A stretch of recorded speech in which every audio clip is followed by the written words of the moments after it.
Good morning students.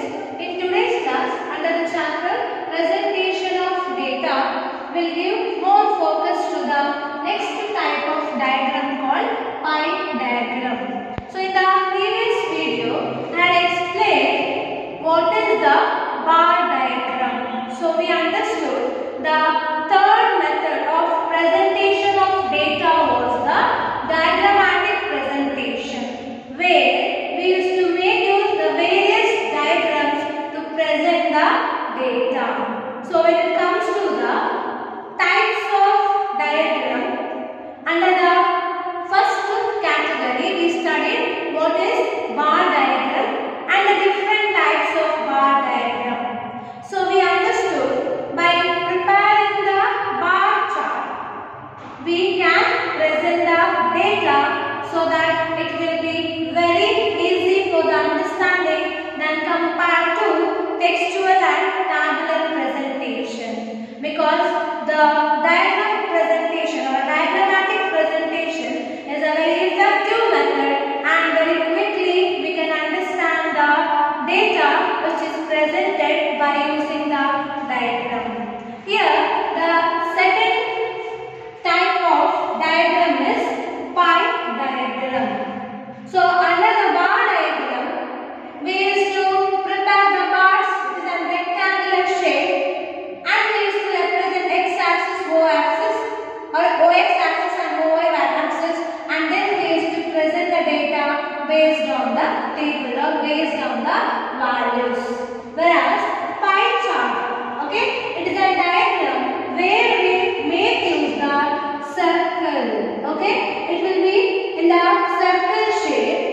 Then based on the calculation of the values with the percentage, we will find or we will represent the data.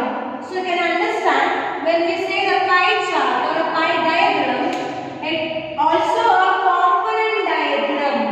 I said, what is this component? When the main data is divided into sub-components. Maybe if you take the population, we can divide the population based on the component, maybe age, gender, qualification. In the same way, we present the data by using the pie diagram with the help of the component diagram. But it is not as like a bar diagram, because here we make use the circle. Next, here it is a circle and whose area is proportionately divided among the component that represents. What I say, we make use the circle and this circle will be proportionately divided into the different parts based on the components. Okay, then it is also called as a pie chart, because when we represent the data with the component value as a percentage, we say this circle or a diagram as a pie chart. It is also one of the type of chart or a diagram which can be used to present the data.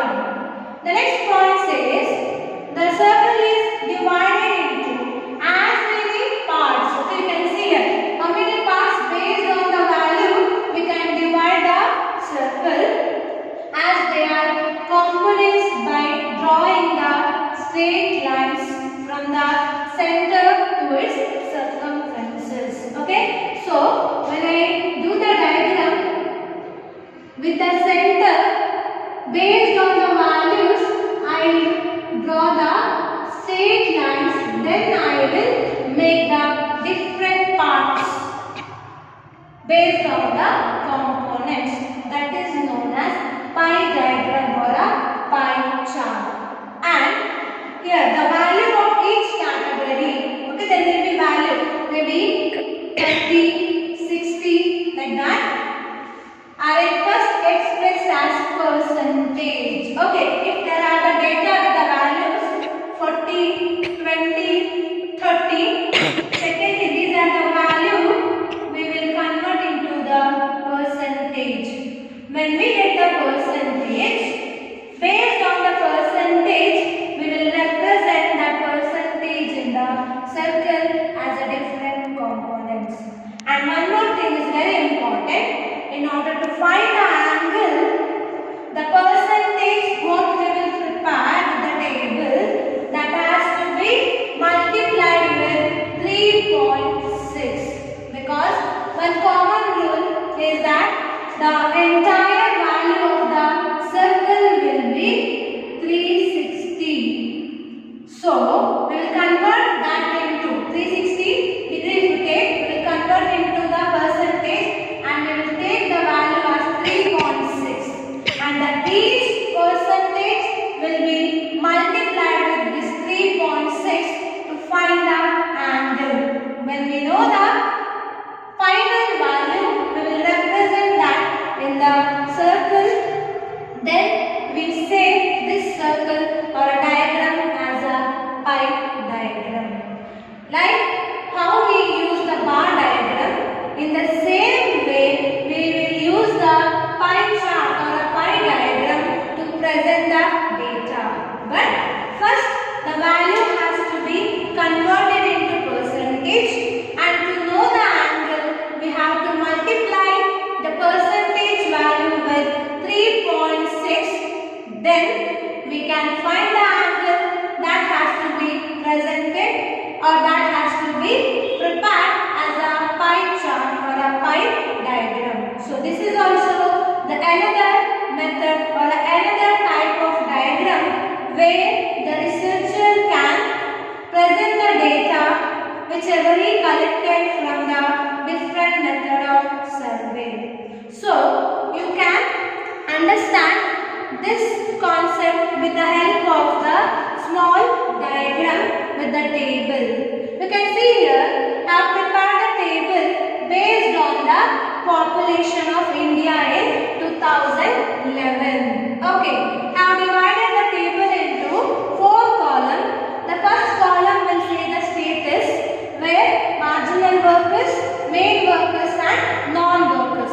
Among the total population, the marginal workers are 12 crores. The population is represented in crores. When I explained the table, I told the concept of units of measurement, how we will present the figures with the units. So it is presented in crores. Main workers are 36 crores and non-workers are 73. So what was the first rule?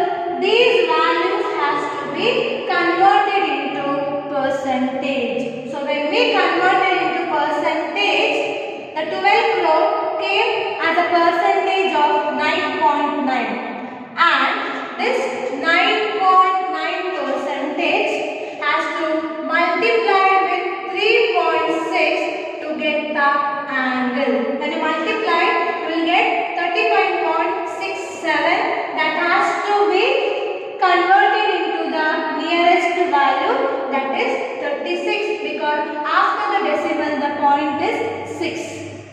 If it is more than 5, we can add 1 here. We got 36 and 107 and 217. It is same. First we have to convert it into percentage, then we have to multiply it with 3.6, and finally 60.3 into 3.6, we got 217. When we know the table, we can prepare the pie chart or a pie diagram.